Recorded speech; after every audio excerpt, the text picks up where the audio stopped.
ವೀಕ್ಷಕ ಬಂಧುಗಳಿಗೆ ನಮಸ್ಕಾರ. ಶಾಸ್ತ್ರ ಅಂತಂದಾಗ ಪಂಚಭೂತಗಳು, 27 ನಕ್ಷತ್ರಗಳು, 12 ರಾಶಿಗಳು, 9 ಗ್ರಹಗಳು ಇಡೀ ಮನುಕುಲವನ್ನಲ್ಲ ಇಡೀ ಪ್ರಪಂಚವನ್ನು ಆಳ್ತವೆ ಅನ್ನೋದಕ್ಕೆ ನಮ್ಮಲ್ಲಿ ಹಲವಾರು ಸಾಕ್ಷ್ಯಾಧಾರಗಳು ಇವತ್ತು ಸಿಕ್ಕಿದೆ. ಅದನ್ನ ವೈಜ್ಞಾನಿಕ ದೃಷ್ಟಿಕೋನದಾದರೂ ನೋಡಿ, ಶಾಸ್ತ್ರಾಧಾರಿತವಾಗೋದ್ರೂ ನೋಡಿ, ನಿಮಗೆ ಭಾಳ ಸ್ಪಷ್ಟವಾದಂಥ ಚಿತ್ರಣ ಸಿಗ್ತದೆ.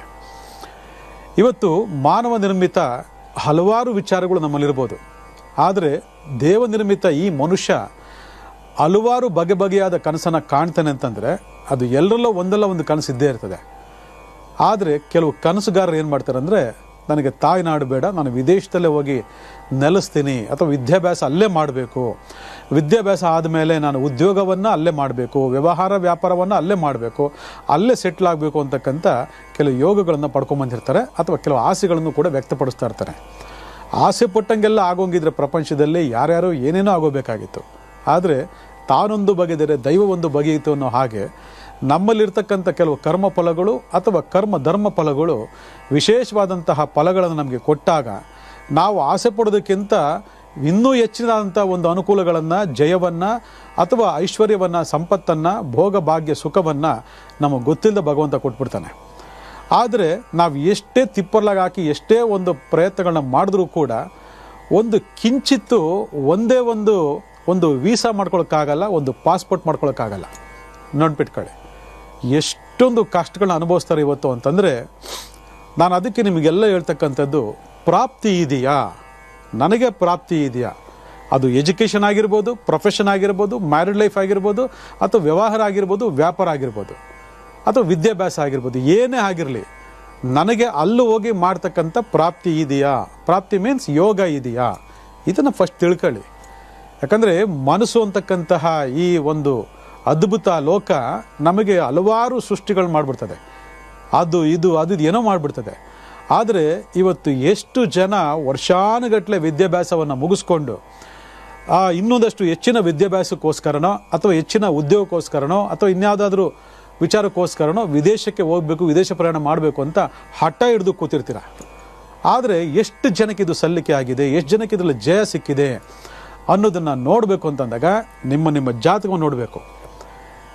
ಆದರೆ ಇದು ಯಾರಿಗೆ ಅನ್ವಯ ಆಗುತ್ತೆ ಅಂದರೆ, ಈಗ ಆಸೆ ಪಟ್ಟಿದ್ದೀರಾ, ಅದು ತಕ್ಕ ಎಜುಕೇಷನ್ ಆಗಿದೆ, ಅದು ತಕ್ಕ ಹೋಗಿ ಅಲ್ಲಿ ಸೆಟ್ಲ್ ಆಗಿದ್ದೀರಾ, ಅಥವಾ ಇನ್ನೂ ಹೆಚ್ಚಿನ ವಿದ್ಯಾಭ್ಯಾಸಕ್ಕೋಸ್ಕರ ನಾನು ವಿದೇಶದಲ್ಲಿ ಓದ್ತಾ ಇದ್ದೀನಿ, ಆ ವಿದ್ಯಾಭ್ಯಾಸ ನನಗೆ ಯಶಸ್ವಿಯಾಗಿ ನನಗೆ ಅಲ್ಲೇ ಕೆಲಸ ಸಿಕ್ತು ಅಂತಕ್ಕಂಥ ಹಲವಾರು ಜನ ಇದ್ದರೂ ಕೂಡ ಇವತ್ತು ಎಷ್ಟು ಜನದಲ್ಲಿ ಸಕ್ಸಸ್ಫುಲ್ ಆಗಿದೆ ಅನ್ನೋದ್ರ ಬಗ್ಗೆ ಕೂಡ ನಾವು ವಿಮರ್ಶೆ ಮಾಡಬೇಕಾಗ್ತದೆ. ಒಂದು ಆಸೆ ಪಟ್ಟು ಅದನ್ನು ಮಾಡಬೇಕಂತ ಪ್ರಯತ್ನ ಪಟ್ಟು ಇಲ್ಲೇ ಇರ್ತಕ್ಕಂಥವ್ರು, ಮತ್ತು ಅಲ್ಲಿ ವಿದ್ಯಾಭ್ಯಾಸಕ್ಕೆ ಹೋಗಿರ್ತಕ್ಕಂಥವ್ರು, ವಿದ್ಯಾಭ್ಯಾಸ ಆದಮೇಲೆ ಮತ್ತೆ ಮರಳಿ ವಾಪಸ್ ಬಂದಿರತಕ್ಕಂಥವ್ರು, ಮತ್ತು ವಿದ್ಯಾಭ್ಯಾಸ ಮಾಡಿ ಅಲ್ಲೇ ಉದ್ಯೋಗ ಸೃಷ್ಟಿ ಮಾಡ್ಕೊಳ್ತಕ್ಕಂಥವ್ರು, ಉದ್ಯೋಗ ಸಂದರ್ಭದಲ್ಲಿ ಉದ್ಯೋಗ ಸ್ಯಾಟಿಸ್ಫ್ಯಾಕ್ಷನ್ ಆಗದೆ ಯಾಕಾದರೂ ಬಂದು ನನಗೆ ಇದು ಸವಾಸನೆ ಬೇಡ, ನನಗೆ ಯಾಕೋ ಸ್ಯಾಟಿಸ್ಫ್ಯಾಕ್ಷನ್ ಆಗ್ತಾ ಇಲ್ಲ, ನಾನು ಎಲ್ಲಿ ಮಾಡಿದ್ರೂ ಕೂಡ ಈ ಥರ ವ್ಯತ್ಯಾಸಗಳಾಗ್ತಾ ಇದೆ, ನನ್ನ ಅನುಭವಕ್ಕೆ, ನನ್ನ ಒಂದು ಟ್ಯಾಲೆಂಟ್ಗೆ ಅಥವಾ ನನ್ನ ಒಂದು ಪರಿಶ್ರಮಕ್ಕೆ ಸಿದ್ದಿರ್ತಕ್ಕಂಥ ಒಂದು ಬೆಲೆ ಇಲ್ಲಿ ಸಿಗ್ತಾ ಇಲ್ಲ, ಮತ್ತು ಮರಳಿ ಗೂಡಿಗೆ ಹೋಗೋಣ ಅನ್ನತಕ್ಕಂಥ ಒಂದು ಮನೋಭಾವನೆ ಇಟ್ಕೊಂಡು ಇವತ್ತು ಹಲವಾರು ಜನ ಪ್ರಯತ್ನ ಪಡ್ತಿದ್ರು ಕೂಡ ಯಾಕೆ ಅಂತಕ್ಕಂಥ ಒಂದು ಪ್ರಶ್ನೆ ನಾವು ಮಾಡ್ಕೊಳ್ಳೋದೇ ಇಲ್ಲ. ಯಾಕಂದ್ರೆ ನಮಗೆ ಗೊತ್ತೇ ಇರಲ್ಲ ಅದು ನಮ್ದೇನು ಕಾನ್ಸೆಪ್ಟು. ನಮಗಿನ್ನ ಐಫೈ ಲೈಫಲ್ಲಿ, ನಮಗಿಂತ ಬಿಂದಾಸ್ ಲೈಫು, ಏನು ಬೇಕಾದ್ರೂ ಸ್ವಚ್ಛವಾಗಿ ಸ್ವತಂತ್ರವಾಗಿ ಸಿಗ್ತದೆ, ನಮ್ಮನ್ನು ಹೇಳೋರು ಕೇಳೋರು ಯಾರೂ ಇಲ್ಲ, ನಮಗಿಂತ 50 ವರ್ಷ 100 ವರ್ಷ ಮುಂದೆ ಇದ್ದಾರೆ ಅವರು, ಅದಕ್ಕೆ ನಾವು ಹೊರಟುಬಿಡೋಣ, ಈ ಸವಾಸನೇ ಬೇಡ ಅಂಥೇಳಿ ಇವತ್ತು ಭಾಳ ಜನ ಪ್ರಯತ್ನ ಪಟ್ಟರೂ ಕೂಡ ಇಲ್ಲಿ ಪ್ರಾಪ್ತಿ ಇಲ್ಲ ಅಂದರೆ ನೀವು ಏನು ಮಾಡಿದ್ರೂ ಹೋಗ್ಲಿಕ್ಕಾಗಲ್ಲ. ಇನ್ ಕೇಸ್ ಹೋದರೂ ಕೂಡ ಅಲ್ಲಿ ವಿಲ ಒದ್ದಾಡಬೇಕು. ಇವತ್ತು ಇರ್ಬೋದು, ಭಾಳಷ್ಟು ಅವಕಾಶಗಳಿರ್ಬೋದು, ಇಲ್ಲ ಅಂತ ಹೇಳಲ್ಲ ನಾನು, ಅವತ್ತಿಂದ ಭಾಳಷ್ಟು ಕಷ್ಟಪಡ್ತಿದ್ರು. ಆದರೆ ಇವತ್ತು ಮನಸ್ಸು ಮಾಡಿದ್ರೆ ಹೋಗ್ಬೋದು. ಬಟ್ ಹೋಗಿ ನೀವು ಯಾವುದಕ್ಕೆ ನೀವು ಪ್ರಾಶಸ್ತ್ಯ ಕೊಡ್ತಿದ್ದೀರಾ, ವಿದ್ಯಾಭ್ಯಾಸ ಕಂಟಿನ್ಯೂ ಆಗಬೇಕಾ, ಉದ್ಯೋಗ ಅಲ್ಲೇ ಸಿಗಬೇಕಾ, ವ್ಯಾಪಾರ ಅಲ್ಲೇ ಮಾಡಬೇಕಾ, ಅದು ನಾವು ಅಂದ್ಕೊಂಡಿದ್ದಷ್ಟು ಸುಲಭವಾಗಿ ಸಿಗದಿರ್ತಕ್ಕಂಥದ್ದು. ಯಾಕಂದರೆ ಅದಕ್ಕೆ ಪ್ರಾಪ್ತಿ ಇರಬೇಕು ಅಂತ ಶಾಸ್ತ್ರ ಭಾಳ ಸ್ಪಷ್ಟವಾಗಿ ಹೇಳ್ತದೆ. ಅದು ಇಲ್ಲ ಅಂದರೆ ಇಲ್ಲಿಂದ ಖುಷಿಯಾಗಿ ಹೋಗಿ ಅಲ್ಲೋಗಿ ನರಕ ಅನುಭವಿಸ್ತಕ್ಕಂಥವ್ರು, ಅಲ್ಲಿಂದ ಹೊರಗಡೆ ತಪ್ಪಿಸ್ಕೊಂಡು ಬರದೇರಕ್ಕೆ ಆಗದಿರ್ತಕ್ಕಂಥವ್ರು ಈ ವರ್ಷ, ಅದರಲ್ಲೂ ಎಸ್ಪೆಷಲಿ ಈ ವರ್ಷ ಎಷ್ಟೊಂದು ಜನ ನರಕಮಯವಾಗಿ ಅನುಭವಿಸಿದ್ದೀರ ಅಂತಂದರೆ, ಎಷ್ಟು ಜನ ವಿದೇಶಗಳಿಂದ ಇವತ್ತು ಓಡಿ ಬಂದಿದ್ದೀರಾ ಅಂತಂದರೆ, ಅದು ಆ ನರಕ ಯಾತನೆ ಅವರ ಬಾಯಿನಲ್ಲೇ ಕೇಳಬೇಕು. ನೋಡಿ, ಇಷ್ಟೆಲ್ಲ ವ್ಯತ್ಯಾಸಗಳಾಗಿದ್ರೂ ಕೂಡ ಎಲ್ಲರೂ ಬಂದ್ಬಿಟ್ಟು ಎಲ್ಲರೂ ಬಂದಿಲ್ಲ. ಕೆಲವರು ಇನ್ನೂ ಅಲ್ಲೇ ರಾಜರೋಷವಾಗಿ ಭಾಳ ರಾಜರಾಗಿ ರಾಣಿಯಾಗಿ ಬದುಕ್ತಾ ಇದ್ದಾರೆ. ಅದು ನಮ್ಮಲ್ಲಿ ತುಂಬ ಜನ ಇದ್ದಾರೆ. ಆದರೆ ಎಲ್ಲೋ ಏನೋ ವ್ಯತ್ಯಾಸ ಆಗಿ, ಅದು ಕರೋನಾನೋ ಮತ್ತೊಂದು ಬೇರೆ ಕಾರಣವೋ, ವ್ಯತ್ಯಾಸ ಆಗಿ ಇವತ್ತು ಕೂಡ ಯಾಕಾದರೂ ಇಲ್ಲಿ ಬಂದು ಈ ನರಕ ಬೇಡ ಅಂತೇಳಿ ಪದೇ ಪದೇ ಫೋನ್ ಮಾಡಿ ತಾಯ್ನಾಡಿಗೆ ಮರಳುವಂಥ ಆಸೆ ವ್ಯಕ್ತಪಡಿಸ್ತಕ್ಕಂಥವ್ರು, ಅಲ್ಲೇ ಸಿಕ್ಕಾಕೊಂಡು ಯಾವುದೂ ಕೂಡ ಮಾಡೋಕ್ಕಾಗದಿರೋಂಥ ಒಂದು ನತದೃಷ್ಟರಾಗಿರ್ತಕ್ಕಂಥವ್ರು, ಮತ್ತು ಇನ್ನೂ ಕೆಲವರು ಮತ್ತೆ ಮರಳಿ ಯತ್ನ ಮಾಡುತ್ತೇಳಿ ಇನ್ನೂ ಹಲವಾರು ಪ್ರಯತ್ನಗಳು ಮಾಡಿ ಹೋರಾಟ ಮಾಡ್ತಕ್ಕಂಥವ್ರು ಹಲವಾರು ಜನ ಅಲ್ಲಿದ್ದರೂ ಕೂಡ ಯಾಕೆ ನಮಗೆ ಈ ಪ್ರಾಪ್ತಿ ಆಗಿಲ್ಲ, ಇದರ ಹಿಂದೆ ಇರತಕ್ಕಂಥ ಕಾರಣ ಏನೋದ್ರ ಬಗ್ಗೆ ತಿಳ್ಕೊಳ್ತಿರ್ತಕ್ಕಂಥವ್ರು ಎಲ್ಲರೂ ಕೂಡ ಇವತ್ತು ನಾವು ಮಾಡ್ತಕ್ಕಂಥ ಪಾಠ ಇದೆಯಲ್ಲ, ಇದು ಎಚ್ಚರಿಕೆ ಗಂಟೆ ತಗೊಳ್ಳಿ, ಅದೃಷ್ಟ ಅಂತ ತಗೊಳ್ಳಿ. ಇಲ್ಲಿ ಒಂದು ದೇಶ ವಿದೇಶ, ಒಂದು ಸೆಟ್ಲ್ಮೆಂಟು ಅಥವಾ ವಿದ್ಯಾಭ್ಯಾಸ ಅಥವಾ ವ್ಯವಹಾರ ವ್ಯಾಪಾರ ಅಥವಾ ಇಡೀ ಜೀವನ ಕೊನೆಯ ಗಳಿಗೆನೂ ಅಲ್ಲೇ ಕಳೀತಕ್ಕಂಥ ಒಂದು ಯೋಗ ಫಲಗಳು ನಮಗೆ ಬರಬೇಕು ಅಂದರೆ ಆಗಲೇ ಹೇಳಿದೆ ಪ್ರಾಪ್ತಿ ಇರಬೇಕು, ಯೋಗ ಪ್ರಾಪ್ತಿ ಇರಬೇಕು ಅಂತೇಳಿ. ಆ ಯೋಗ ಪ್ರಾಪ್ತಿ ನಮಗಿದೆಯೋ ಇಲ್ಲೋ ಗೊತ್ತಿಲ್ಲ, ನಮಗೆ ಆಸೆ ಆಗ್ತಾ ಇದೆ ಅಂತ ಹಲವಾರು ಜನ ಹೇಳ್ತಿರು ಕೂಡ ಇವತ್ತೊಂದು ಪಾಸ್ಪೋರ್ಟು ಮಾಡಿಸ್ಕೊಳ್ಳೋಕ್ಕಾಗಲ್ಲ, ಒಂದು ವೀಸಾ ತಗೊಳ್ಳೋಕ್ಕಾಗಲ್ಲ ಅಂಥ ಒಂದು ಪರಿಸ್ಥಿತಿ ಇದೆ. ಇವತ್ತಿನ ಬಿಡಿ ಕರೋನಾ ಇದೆ ಅಂತ ಹೇಳ್ಬಿಟ್ಟು ಹಲವಾರು ಜನ ಒಂದಷ್ಟು ನಿರ್ಲಿಪ್ತವಾಗಿರ್ಬೋದು. ಆದರೆ ಯಾವಾಗ ಇವೆಲ್ಲ ಮುಗೀತು ಚಂಗನೆಲ್ಲ ಆರೋಣ ಅಂತೇಳಿ ಭಾಳ ಜನ ಕಾಯ್ಕೊಂಡಿದ್ದೀರಿ. ಆದರೆ ಪರಿಸ್ಥಿತಿಗಳು ಒಂದೇ ಥರ ಇರೋದಿಲ್ಲ. ಆದರೆ ದೇಶ ವಿದೇಶ ಪ್ರಯಾಣ ಅಥವಾ ಇನ್ಯಾವುದೇ ಪ್ರಯಾಣ ಅಥವಾ ಯಾವುದೇ ಒಂದು ಸೆಟ್ಲ್ಮೆಂಟು ಅಥವಾ ಯಾವುದೇ ವಿದ್ಯಾಭ್ಯಾಸ ಅಥವಾ ಪೂರ್ತಿಯಾದಂಥ ಒಂದು ಜೀವನ ಕಳೆಯುವಿಕೆ ಎಲ್ಲವೂ ಕೂಡ ನಾವು ನಿರ್ಧಾರ ಮಾಡ್ಕೊಂಡಂಗೆ ಆಗ್ಬಿಡಂಗಿದ್ರೆ ಪ್ರಪಂಚದಲ್ಲಿ ಏನೇನೋ ಆಗ್ತಿತ್ತು, ಅದು ಯಾವುದು ಕಾರಣ ಸಾಧ್ಯ ಇಲ್ಲ. ಆದರೆ ಶಾಸ್ತ್ರಬದ್ಧವಾಗಿ ನೋಡ್ತಕ್ಕಂಥ ವಿಚಾರ ನಿರ್ದಿಷ್ಟವಾದಂತಹ ನಿಖರವಾದಂಥ ಉತ್ತರವನ್ನು ಕೊಡ್ತದೆ ಅಂತಂದರೆ, ನೀವು ಈ ಶಾಸ್ತ್ರವನ್ನು ಮನಗಂಡಿದ್ರೆ ಅಥವಾ ಈ ಶಾಸ್ತ್ರದಲ್ಲಿ ಉಲ್ಲೇಖ ಆಗ್ತಕ್ಕಂತಹ ವ್ಯತ್ಯಾಸಗಳು ಅಥವಾ ಶಾಸ್ತ್ರದಲ್ಲಿ ಆಗ್ತಕ್ಕಂಥ ನಿಖರತೆಗಳನ್ನು ನಿಮ್ಮ ಜೀವನದಲ್ಲಿ ಅಳವಡಿಸ್ಕೊಂಡಿದ್ದೇ ಆದಲ್ಲಿ ನಿಮಗೆ ನಾವು ಹೇಳ್ತಕ್ಕಂತಹ ಈ ಪ್ರಾಪ್ತಿ ಅದು ಒರಿಜಿನಲ್ಲೋ ಡೂಪ್ಲಿಕೇಟೋ ಅಥವಾ ತಾತ್ಕಾಲಿಕವೋ ಅಥವಾ ಪರ್ಮನೆಂಟೋ ಅಂತಕ್ಕಂಥದ್ದು ಭಾಳ ಸ್ಪಷ್ಟವಾಗಿ ಗೊತ್ತಾಗ್ತದೆ. ಏನು ಇಷ್ಟೆಲ್ಲ ನಮಗೆ ಗೊತ್ತಾಗ್ತದಾ ಅಂತ ಭಾಳ ಜನ ಆಶ್ಚರ್ಯ ಪಡ್ಬೋದು. ಪ್ರತಿಯೊಂದು ಕೂಡ ಈ ಜಾತಕದಲ್ಲಿ ನಮಗೆ ಭಾಳ ನಿಚ್ಚಳವಾಗಿ ನಿಖರವಾಗಿ ಕಾಣ್ತಕ್ಕಂಥ ಸತ್ಯ ವೀಕ್ಷಕರೇ. ಇದರಲ್ಲಿ ಭಾಳ ವಿಶೇಷ ತಗೊಳ್ತಕ್ಕಂಥದ್ದು 12 ರಾಶಿಗಳು.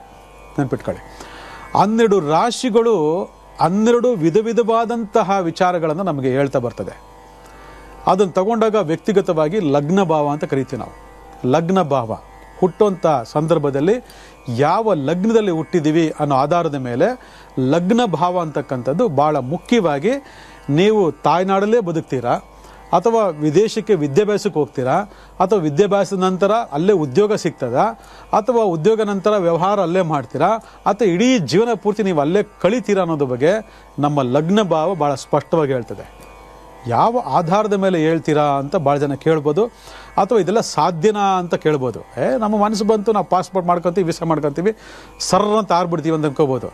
ಆ ಸರ್ರಂತ ಆರಿರ್ತಕ್ಕಂಥ ಎಷ್ಟೋ ಜನ ಬಿಲ ಅಂತ ಒದ್ದಾಡ್ತಿದ್ರು ಇವತ್ತು. ಯಾಕಾದರೂ ಬಂದು ಆ ಕಡೆ ತಾಯ್ನಾಡು ಬಿಡೋಂಗಿಲ್ಲ, ಈ ಕಡೆ ಅಲ್ಲಿ ಉದ್ಧಾರ ಆಗಂಗಿಲ್ಲ, ನರಕ ಯಾತನೆ ಅನುಭವಿಸ್ತಾ ಇದ್ದಾರೆ ಇವತ್ತು. ಯಾಕಂದರೆ ಭಾಳಷ್ಟು ಲಕ್ಷಾಂತರ ಜನಗಳನ್ನು ಈ ಒಂದು ಶಾಸ್ತ್ರ ಅಧ್ಯಯನದಲ್ಲಿ ನೋಡಿದಾಗ ಕಂಡು ಬಂದಿರತಕ್ಕಂಥ ಸತ್ಯ, ವಿದೇಶ ಪ್ರಯಾಣ ಅಂತಕ್ಕಂಥದ್ದು ಭಾಳ ಅದ್ಭುತವಾಗಿರ್ತಕ್ಕಂತಹ ವಿಚಾರ ಆಗಿದ್ರೂ ಕೂಡ ಅದು ಒಂದು ಮರೀಚಿಕೆ ಅಂತಕ್ಕಂಥದ್ದು ಎಷ್ಟೋ ಜನ ಪಾಲಿಗೆ ಇದೆ ಅಂತಂದರೆ ಅದು ನೀವೆಲ್ಲ ಈ ಶಾಸ್ತ್ರ ಬದಲು ಅರ್ಥ ಮಾಡ್ಕೊಂಡ್ರೆ ಮಾತ್ರ ಸಾಧ್ಯ. ಯಾಕಂದರೆ ಇವತ್ತು ಎಜುಕೇಷನ್ ಅಂದ ತಕ್ಷಣ ಎಷ್ಟೋ ಜನ ಮಕ್ಕಳನ್ನು ಇವತ್ತು ಮೊದಲನೇ ಭಾಗದಲ್ಲಿ ಕಳಿಸ್ಬಿಡ್ತಾರೆ ವಿದೇಶಕ್ಕೆ. ಇವತ್ತು ಎಷ್ಟೋ ಜನ ಮಕ್ಕಳು ಫಸ್ಟ್ ಸ್ಟ್ಯಾಂಡರ್ಡಿಂದನೇ ಅಲ್ಲಿ ವಿದೇಶದಲ್ಲಿ ಓದ್ತಾ ಇದ್ದಾರೆ. ಅವರು ಡಿಗ್ರಿ ಮುಗಿಸ್ಕೊಂಡು ಎಲ್ಲ ಮಾಡಿಕೊಂಡು ಆಮೇಲೆ ತಾಯ್ನಾಡಿಗೆ ಬರ್ತಕ್ಕಂಥ ಸ್ಥಿತಿ ನೋಡಿದ್ದೀವಿ. ಅದು ಹೇಗೆ ಸಾಧ್ಯ?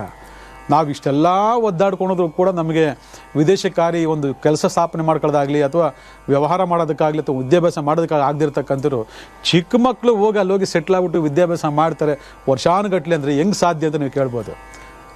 ಭಾಳ ಜನ ಮಾತಾಡ್ಕೊಳ್ತಕ್ಕಂಥ ಏನಂದರೆ ಅವ್ರದ್ದು ಬೇಜಾನ್ ದುಡ್ಡಿದೆ, ಖರ್ಚು ಮಾಡಿದ್ರು ಹೋದ್ರು ಅಂತಾರೆ. ದುಡ್ಡಿರೋರೆಲ್ಲ ವಿದೇಶಕ್ಕೆ ಹೋಗಿ ಓದಲಿಕ್ಕಾಗಲ್ಲ, ಅಥವಾ ದುಡ್ಡಿರೋರೆಲ್ಲ ವಿದೇಶದಲ್ಲಿ ನಿಲ್ಲಕ್ಕೆ ಸಾಧ್ಯನೇ ಇಲ್ಲ. ಅದು ನೆನ್ಪಿಟ್ಕೊಳ್ಳಿ. ಅದು ಯೋಗ ಇರಬೇಕು. ಯೋಗ ಇದ್ರೆ ಮಾತ್ರನೇ ಸಾಧ್ಯ. ಅದಕ್ಕೆ ಹಲವಾರು ದಾಖಲೆಗಳು ನಮ್ಮಲ್ಲಿದ್ದಾವೆ. ಈಗ ವಿಷಯಕ್ಕೆ ಬರೋದಾದರೆ ಎಜುಕೇಷನ್ ಬಿಡಿ, ಎಜುಕೇಷನು ಅದು ತಾತ್ಕಾಲಿಕವಾಗಿರ್ಬೋದು ಅಥವಾ ಪರ್ಮನೆಂಟ್ ಆಗಿರ್ಬೋದು, ಆದಮೇಲೆ ಮಾಡಿರ್ಬೋದು. ಬಟ್ ನಮಗೆ ಪ್ರಾಪ್ತಿ ಅಂತಕ್ಕಂಥ ಒಂದು ಪದನ ನಿಮ್ಗೆ ಆಗಾಗ ಬಳಸ್ತಾ ಇರೋದು ಕಾರಣ ಏನಪ್ಪ ಅಂದರೆ, ನಮ್ಮ ಇಡೀ ಜೀವನದಲ್ಲಿ ನಾವು ಪ್ರೊಫೆಷನ್ ಅಂತ ತಗೊಳ್ತಕ್ಕಂಥ ಒಂದು ಭಾಗ ಬಂದು 10ನೇ ಭಾವ. 10ನೇ ಭಾವ ಅಂತಕ್ಕಂಥ ಈ ಭಾವ ವಿದೇಶ ಪ್ರಯಾಣದ ಗುರುತನ್ನು ತೋರಿಸುತ್ತೆ ಅಂದರೆ ಅದು ಯಾವ ಭಾವ ಅಂತಕ್ಕಂಥದ್ದು ಭಾಳ ಸ್ಪಷ್ಟವಾಗಿ ಗೊತ್ತಾಗ್ತದೆ. ಅಲ್ಲಿಗೆ ವಿದೇಶ ಪ್ರಯಾಣಕ್ಕೆ ಅಧಿಪತಿಯಾಗಿರ್ತಕ್ಕಂಥನು ಯಾರು ಅಂತಕ್ಕಂಥ ಬಗ್ಗೆ ನೀವೆಲ್ಲ ತಿಳ್ಕೊಂಡ್ಬಿಟ್ರೆ ಆಶ್ಚರ್ಯಚಕಿತರಾಗ್ತೀರ. ಅವನೇ ರಾಹು. ನೆನ್ಪಿಟ್ಕೊಳ್ಳಿ, ರಾಹು ಅಂದರೆ ಕೆಲಸ ಆಗಲ್ಲ, ಕಾರ್ಯ ಆಗಲ್ಲ, ಎಲ್ಲ ವಿಘ್ನಗಳು, ಆ ಪ್ರಾಬ್ಲಮ್ ಈ ಪ್ರಾಬ್ಲಮ್ ಅಂತ ಹೇಳ್ತಿದ್ರಿ. ಇದೇನು ರಾಹು ಬಂದು ವಿದೇಶ ಕರ್ಕೊಂಡು ಹೋಗ್ತಾನೆ ಅಂತ ಅಂದರೆ ನೀವು ತಿಳ್ಕೊಂಡಿರ್ತಕ್ಕಂಥ ಭಾಗ ಒಂದು, ನಾವು ಅಧ್ಯಯನ ಮಾಡ್ತಕ್ಕಂಥ ಶಾಸ್ತ್ರ ಹೇಳ್ತಕ್ಕಂಥ ಭಾಗ ಒಂದು. ನೋಡಿ, ರಾಹು ಅಂದರೆ ನೆಗೆಟಿವ್ ಆಗಿ ಎಷ್ಟು ಕೆಲಸ ಮಾಡ್ತಾನೋ ಅಷ್ಟೇ ಪವರ್ಫುಲ್ ಆಗಿ ಪಾಸಿಟಿವ್ ಕೂಡ ಕೆಲಸ ಮಾಡ್ತಾನೋದಕ್ಕೆ ರಾಹು ಅಂದರೆ ಸಂಚಾರ ಗ್ರಹ. ನೆನ್ಪಿಟ್ಕೊಳ್ಳಿ, ರಾಹು ಅಂದರೆ ಸಂಚಾರಕಾರಕ ಗ್ರಹ. ನಾವು ಯಾವುದೇ ಆದಂಥ ಒಂದು ಅಧ್ಯಯನ ಮಾಡಬೇಕು ಅಂದಾಗ ನಮ್ಮನ್ನು ಯಾರು ಕರ್ಕೊಂಡು ಹೋಗ್ತಾರೆ ಅನ್ನತಕ್ಕಂಥದ್ದು ವೆರಿ ವೆರಿ ಇಂಪಾರ್ಟೆಂಟು. ಕೆಲವರು ಮೋಜು ಮಸ್ತಿಗಳಿಗೋಸ್ಕರ ಹೋಗ್ತೀರಾ, ಅದು ರಾಹು ಕರ್ಕೊಂಡು ಹೋಗ್ತಾ ಅನ್ಕೊಳಕ್ಕೆ ಹೋಗಬೇಡಿ. ಅದು ತಾತ್ಕಾಲಿಕವಾಗಿ ದಶಾಕಾಲದಲ್ಲಿ ಬರ್ತಕ್ಕಂಥ ಕೆಲವು ಗ್ರಹಗಳ ಪರಿಣಾಮಗಳು.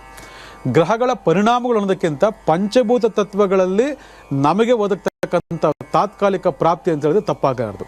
ಅದಕ್ಕೆ ನಿಮಗೆಲ್ಲ ನಾನು ಪ್ರೂಫ್ ಕೊಡ್ತೀನಿ ಇವತ್ತು.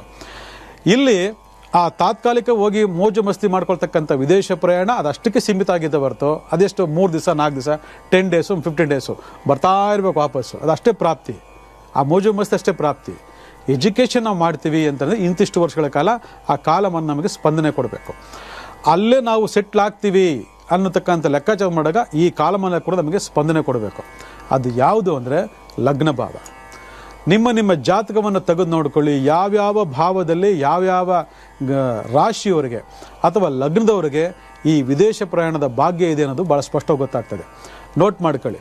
ಒಂದು, ಮೊದಲನೇದಾಗಿ ಮೇಷ ಸಿಂಹ ಧನಸ್ಸು.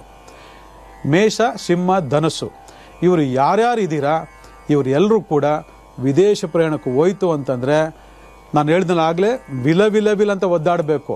ನರಕ ಯಾತನೆ, ಯಾಕಾದರೂ ಬಂದು ನಾನು ಇಲ್ಲಿ ಏನು ಮಾಡೋಕ್ಕಾಗ್ತಿಲ್ವಲ್ಲ ಅಂತಕ್ಕಂಥ ಒಂದು ಮನೋಭಾವನೆಯಿಂದ ಮತ್ತೆ ವಾಪಸ್ ಬರ್ತಕ್ಕಂಥ ಸಾಧ್ಯತೆಗಳು ಬಹಳ ಹೆಚ್ಚಾಗಿರ್ತದೆ, ದಟ್ಟವಾಗಿರ್ತದೆ.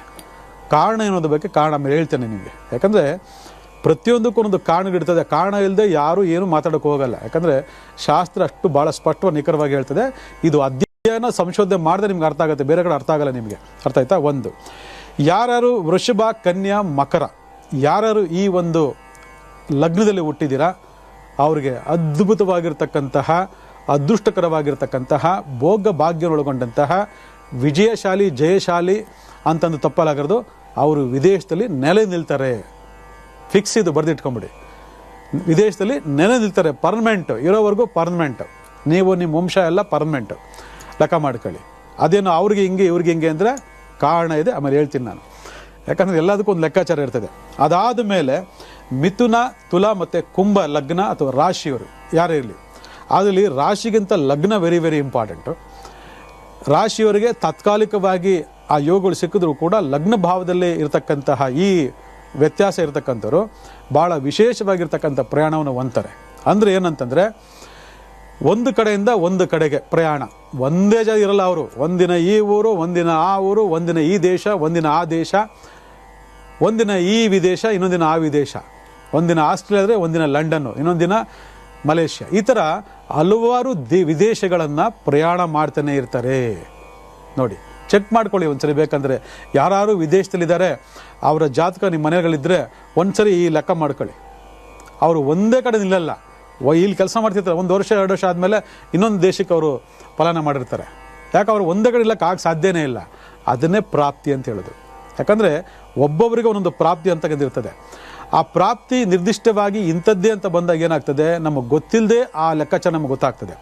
ಅದಾದಮೇಲೆ ವೃಶ್ಚಿಕ ಮತ್ತು ಕಟಕ ಮತ್ತು ಮೀನ ರಾಶಿಗಳು ಯಾರ್ಯಾರು ಇದ್ದೀರಾ ಇವರು ಎಲ್ಲರೂ ಕೂಡ ಬಹಳ ಅದ್ಭುತವಾದ ವಿಶೇಷವಾದ ಜಯವನ್ನು ಪಡಿತಾರೆ ಅಂತಂದರೆ ತಪ್ಪಾಗಲಾರ್ದು ವೀಕ್ಷಕರೇ. ನೋಡಿ, ಎಲ್ಲರೂ ಖುಷಿ ಆಗ್ಬೋದು. ಆ ಖುಷಿ ಆಗಬೇಕು ಅಂತಂದಾಗ ಪ್ರಾಪ್ತಿ ಯೋಗ ಇರಬೇಕು. ನಾವು ಏನು ಪಡ್ಕೊಂಬಂದಿದ್ದೀವೋ ಅದಷ್ಟಕ್ಕೆ ಮೀಸಲಾಗಿರಬೇಕು ಹೊರತು ನನಗೆ ಹೀಗೇ ಬೇಕು ಅಂದರೆ ಸಾಧ್ಯನೇ ಇಲ್ಲ. ಯಾಕಂದರೆ ಭಗವಂತ 12 ರಾಶಿ ಮುಖಾಂತರ ಡಿವೈಡ್ ಮಾಡಿಬಿಟ್ಟಿದ್ದಾನೆ ಮೊದಲೇ. ನೀನು ಹಿಂಗೆ, ನೀನು ಹೀಗೆ ಇರಬೇಕು, ನೀನು ಇಲ್ಲೇ ಇರಬೇಕು ಅಂತ. ಆದರೆ ವ್ಯಾಮೋಹ ಏನು ಮಾಡ್ತೀರಿ? ಆ ವ್ಯಾಮೋಹ, ಆಸೆ, ದುರಾಸೆ ಏನು ಮಾಡ್ತೀರಿ? ಅದಕ್ಕೆ ಹಲವಾರು ಪ್ರಯತ್ನಗಳನ್ನ ಮಾಡಿ ಹೋಗಿ ಅಲ್ಲಿ ಏನೂ ಸಾಗದೆ ಮತ್ತೆ ವಾಪಸ್ ಬಂದಿರತಕ್ಕಂಥವ್ರು ಎಷ್ಟೊಂದು ನಷ್ಟ ಕಷ್ಟಗಳಿಗೆ ಒಳಗಾಗಿದೆ ಅನ್ನೋದ್ರ ಬಗ್ಗೆ ಒಂದು ಸ್ವಲ್ಪ ಅಧ್ಯಯನ ಮಾಡ್ಕೊಂಡ್ಬಿಟ್ರೆ ಅದೆಲ್ಲವನ್ನು ತಪ್ಪಿಸ್ಬೋದು. ಯಾಕೆ ಇದನ್ನೆಲ್ಲ ಹೇಳ್ತಾ ಇದ್ದೀವಿ ಅಂತಂದರೆ, ಈಗ ಆಗೋಗಿರೋರು ಬಿಟ್ಬಿಡಿ, ತಲೆ ಕೆಡಿಸ್ಕೋಬೇಡಿ.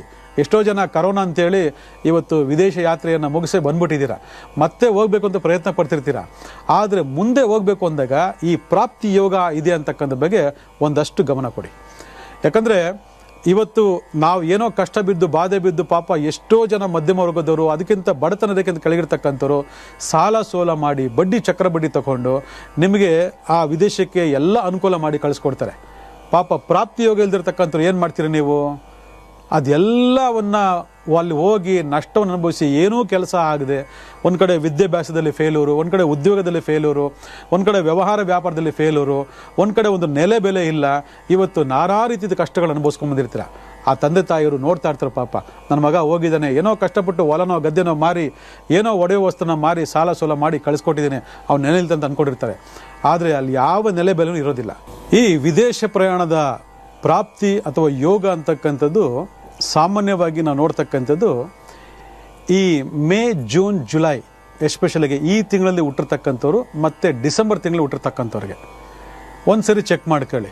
ಈ ತಿಂಗಳಲ್ಲಿ ಹುಡ್ತಾರೆ ಎಲ್ಲರೂ ಕೂಡ ಭಾಳ ವಿದೇಶದಲ್ಲಿ ಸೆಟ್ಲ್ ಆಗ್ತಕ್ಕಂಥದ್ದು, ಯೋಗ ಪಡ್ಕೊಳ್ತಕ್ಕಂಥದ್ದು ಎಲ್ಲ ನಡೆದರೂ ಕೂಡ ಇಲ್ಲಿ ಈ ತಿಂಗಳ ವ್ಯತ್ಯಾಸ ಮತ್ತು ಅದರಲ್ಲಿ ಆಗ್ತಕ್ಕಂತಹ ಕೆಲವು ಲಗ್ನಗಳ ವ್ಯತ್ಯಾಸ ಇವೆಲ್ಲವೂ ಕೂಡ ವಿಶೇಷ ಪ್ರಾಪ್ತಿ ಆಗ್ತಕ್ಕಂಥದ್ದು. ನಾನು ರಾಶಿಗಳ ಅಥವಾ ಲಗ್ನ ಭಾವಗಳ ಬಗ್ಗೆ ಮಾಹಿತಿ ಕೊಟ್ಟೆ. ಆದರೆ ಇಲ್ಲಿ ಇನ್ನೊಂದು ವಿಚಾರ ನಿಮಗೆ ಭಾಳ ಸ್ಪಷ್ಟ ನಿಮ್ಗೆ ಹೇಳೋಕ್ಕೆ ಇಷ್ಟಪಡ್ತೀನಿ. ಅದು ಯಾವುದು ಅಂದರೆ ಪಂಚಭೂತ ತತ್ವಗಳು. ನೋಡಿ, ಪಂಚಭೂತ ತತ್ವಗಳೇ ನಮ್ಮ ವಿದೇಶ ಪ್ರಯಾಣದ ಆಗು ಹೋಗುಗಳು, ಜಯ ವಿಜಯ ಮತ್ತು ಅಲ್ಲೇ ಒಂದು ಸೆಟ್ಲ್ಮೆಂಟ್ ಆಗ್ತಕ್ಕಂತಹ ಯೋಗವನ್ನು ಪ್ರಾಪ್ತಿ ರೂಪದಲ್ಲಿ ಕೊಡ್ತಕ್ಕಂಥದ್ದು. ಎಷ್ಟೋ ಜನಕ್ಕೆ ಇದು ಗೊತ್ತಿಲ್ಲ. ಹೌದಾ, ಪಂಚಭೂತಗಳಿಗೂ ಇದಕ್ಕೂ ಸಂಬಂಧ ಇದೆ ಅಂದರೆ ಖಂಡಿತವಾಗಿ ಸಂಬಂಧ ಇದೆ. ಇಲ್ಲಿ ವಿಶೇಷವಾಗಿರ್ತಕ್ಕಂಥದ್ದು ಭೂಮಿ, ಅಗ್ನಿ, ಜಲ ಮತ್ತು ವಾಯು. ಈ 4 ತತ್ವಗಳನ್ನು ಅನುಸರಿಸಿಯೇ ನಾವು ಈ ವಿದೇಶ ಪ್ರಯಾಣದ ಆಗು ಹೋಗುಗಳ ಬಗ್ಗೆ, ಜಯ ಅಪಜಯಗಳ ಬಗ್ಗೆ ನಾವು ಉಲ್ಲೇಖ ಮಾಡಬೇಕಾಗ್ತದೆ. ಯಾಕಂದರೆ ನಾನು ಆಗಲೇ ಹೇಳ್ದಂಗೆ ವಿಶೇಷವಾಗಿ ಮೇಷ, ಸಿಂಹ, ಧನುಷ ರಾಶಿಯವರು ಅಗ್ನಿ ತತ್ವದ ರಾಶಿಯವರು. ನೆನ್ಪಿಟ್ಕೊಳ್ಳಿ, ಬರ್ಕೊಳ್ಳಿ ಇವೆಲ್ಲ. ಯಾಕಂದರೆ ಪಂಚಭೂತ ತತ್ವಗಳಲ್ಲೇ ನಮಗೆ ಯೋಗ ಪ್ರಾಪ್ತಿಯಾಗುತ್ತೆ. ಅಂದರೆ ಯಾವ್ಯಾವ ತತ್ವದವರೆಗೆ ಯಾವ ರೀತಿ ಫಲಗಳನ್ನು ಕೂಡ ನಿಮ್ಗೆ ಹೇಳ್ಕೊಡ್ತೀನಿ. ಇಲ್ಲಿ ಮೇಷ, ಸಿಂಹ, ಧನುಷ ರಾಶಿಯವರು ಅಗ್ನಿ ತತ್ವ ಅಂತಕ್ಕಂಥ ರಾಶಿಯವರು. ಅದಾದಮೇಲೆ ವೃಷಭ, ಕನ್ಯಾ, ಮಕರ ರಾಶಿ ಅಂತಕ್ಕಂಥವ್ರು ಭೂಮಿ ತತ್ವದಲ್ಲಿರ್ತಕ್ಕಂಥವ್ರು. ಅದಾದಮೇಲೆ ಮಿಥುನ, ತುಲಾ, ಕುಂಭ ಅಂತಕ್ಕಂಥವ್ರು ಗಾಳಿ ತತ್ವದಲ್ಲಿರ್ತಕ್ಕಂಥವ್ರು. ಅದಾದಮೇಲೆ ವೃಶ್ಚಿಕ, ಕಟಕ, ಮೀನ ಅಂತಕ್ಕಂಥವ್ರು ಜಲತತ್ವ ಇರ್ತಕ್ಕಂಥವ್ರು. ನೋಡಿ, ಆಗಲೇ ಹೇಳಿದೆ, ಯಾರು ಭೂಮಿ ತತ್ವದ ಲಗ್ನದವರಾಗಿರ್ತೀರಾ, ಭೂಮಿ ತತ್ವದ ರಾಶಿಯಾಗಿರ್ತೀರಾ, ಯಾರು ಜಲತತ್ವದ ರಾಶಿಯವರಾಗಿರ್ತೀರಾ, ಯಾರು ಜಲತತ್ವದ ಲಗ್ನದವರಾಗಿರ್ತೀರಾ, ಇವರು ಯಾವುದೇ ಕಾರಣಕ್ಕೂ ವಿದೇಶ ಪ್ರಯಾಣದ ಬಗ್ಗೆ ಯೋಚನೆ ಮಾಡೋದೇ ಬೇಡ. ಅಷ್ಟು ಅದ್ಭುತವಾದ ಅದೃಷ್ಟ ಇವ್ರದ್ದು ವಿದೇಶ ಪ್ರಯಾಣದಾಗಿರ್ತದೆ. ದಶಮಾಧಿಪತಿ ನಿಮಗೇನಾದರೂ ರಾಹು ಆಗಿದ್ದರೆ ನೀವು ಧಾರಾಳವಾಗಿ ಹೋಗಿ ಅಲ್ಲಿ ಸೆಟ್ಲ್ಮೆಂಟ್ ಆಗಿಬಿಡ್ಬೋದು. ನೀವೇನು ಚಿಂತೆ ಮಾಡೋದೇ ಬೇಡ. ಆದರೆ ಜನ್ಮದೋಷಗಳ ಪರಿವರ್ತನೆ ಆಗದೇ ಇದ್ದಾಗ ಯೋಗ ಫಲಗಳು ಕೂಡ ನಿಮಗೇನಾಗುತ್ತೆ, ಕಣ್ಮುಂದೆ ಎಲ್ಲ ಕಾಣಿಸ್ತಿರ್ತದೆ. ವಿದೇಶದಲ್ಲಿ ಕೆಲಸ ಸಿಕ್ಕಿರುತ್ತೆ, ನಿಮಗೆ ಇಲ್ಲಿ ವೀಸಾ ಸಿಕ್ಕಿರಲ್ಲ. ವಿದೇಶದಲ್ಲಿ ಉದ್ಯೋಗ ವ್ಯವಹಾರ ಸ್ಟಾರ್ಟ್ ಆಗಿರ್ತದೆ, ಇನ್ವೆಸ್ಟರು ಸಿಕ್ಕಿರ್ತಾರೆ ನಿಮಗೆ, ಆದರೆ ನಿಮಗೆ ಇಲ್ಲಿ ಪಾಸ್ಪೋರ್ಟೇ ಮಾಡಿರೋದಿಲ್ಲ ನಿಮಗೆ. ಅಥವಾ ಇವತ್ತು ಬಾ ನಾಳೆ ಬಾ, ಇವತ್ತು ಬಾ ನಾಳೆ ಬಾ, ಏನಾರು ಒಂದು ಅಡ್ಡಾಂತಗಳು ಬರ್ತಾನೆ ಇರ್ತದೆ. ಒಂದು.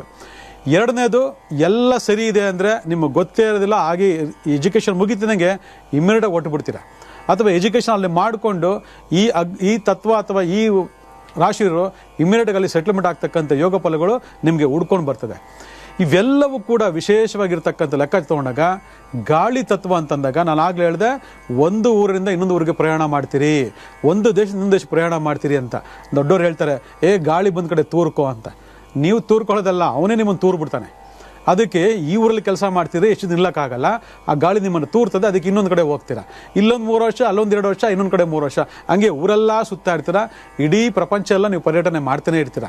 ಈ ಥರ ಎಷ್ಟೋ ಸಾಕ್ಷಿಭೂತಗಳು ಇರೋದ್ರಿಂದ ನೀವು ಒಂದು ಅರ್ಥ ಮಾಡ್ಕೊಳ್ಳಿ ವೀಕ್ಷಕರೇ, ನಮ್ಮ ಗ್ರಹಗತಿಗಳು ನಮ್ಮನ್ನು ರೂಲ್ ಮಾಡ್ತಿದ್ದಾವ ಇಲ್ವಾ ಅಂತಕ್ಕ ಸ್ಪಷ್ಟವಾಗಿ ತಿಳ್ಕೊಳ್ಳಿ. ಆಗಿದ್ದಾಗ ಎಲ್ಲ ಇಷ್ಟಪಟ್ಟಂಗೆ ಎಲ್ಲ ಸಿಕ್ಬಿಡ್ಬೇಕಾಗಿತ್ತು, ಹಂಗೆ ಸಿಗೋದಿಲ್ಲ ಅದು.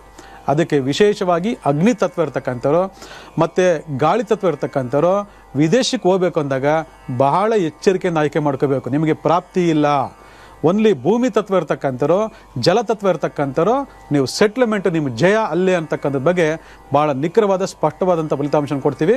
ಅದನ್ನು ನೋಟ್ ಮಾಡ್ಕೊಳ್ಳಿ. ಇದಾದ ಮೇಲೆ ನಾನು ಆಗಲೇ ಹೇಳಿದೆ, ದಶಮ ಸ್ಥಾನ ಅಂತಕ್ಕಂಥದ್ದು ವೆರಿ ವೆರಿ ಇಂಪಾರ್ಟೆಂಟು. ದಶಮ ಸ್ಥಾನದಲ್ಲಿ ಪ್ರಾಪ್ತಿ ಇಲ್ಲ ಅಂತಂದರೆ ಏನೇ ಇದ್ರೂ ಕೂಡ ನಿಮಗೆ ಅಲ್ಲಿ ಹೋಗ್ಲಿಕ್ಕೆ ಸಾಧ್ಯ ಆಗೋದೇ ಇಲ್ಲ. ಅದಕ್ಕೆ ದಶಮ ಸ್ಥಾನದಲ್ಲಿ ಶುಭಕಾರಕ ಗ್ರಹಗಳಿದ್ದರೆ 100% ನಿಮಗೆ ಪ್ರಾಪ್ತಿ ಆಗುತ್ತೆ.